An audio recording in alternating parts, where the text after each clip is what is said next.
Parlons des masques, qu'ils soient chirurgicaux, FP2 ou en tissu. C'est devenu finalement un accessoire presque de mode puisqu'on les personnalise.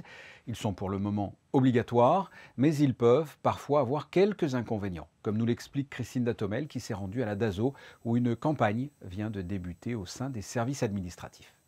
Oui Fabien, si les masques n'ont plus rien à démontrer concernant leur efficacité, ils peuvent s'avérer problématiques pour les personnes sourdes et malentendantes qui utilisent la lecture labiale. Face à cette difficulté, le gouvernement princier a réagi et a trouvé une solution, les masques à fenêtre.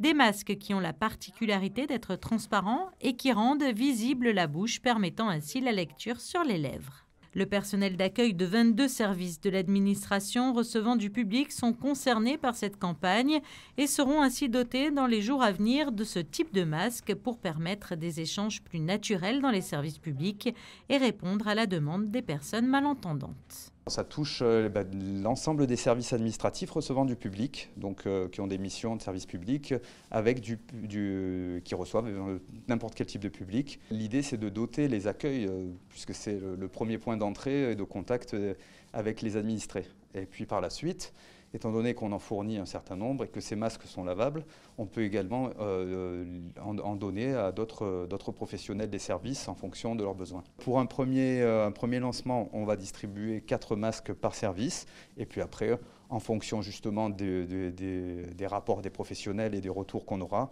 on pourra en mettre en disposition davantage. Un guide de sensibilisation sur l'accueil des personnes sourdes et malentendantes a également été remis à chaque service afin de les conseiller sur le bon usage de ce masque inclusif, ainsi qu'une affichette à disposer à l'accueil pour indiquer aux personnes sourdes et malentendantes que cette prestation peut leur être proposée si elles en font la demande, une démarche très appréciée par l'association monégasque pour les personnes sourdes. Ces masques sont indispensables, c'est déjà un facteur d'inclusion. Contrairement aux masques chirurgicaux ou FFP2 qui excluent totalement les personnes sourdes de toute forme de communication. Et le fait que le gouvernement princier ait entendu cette demande est vraiment une action très importante pour eux, pour la mise en évidence de leur handicap, qui reste un handicap invisible.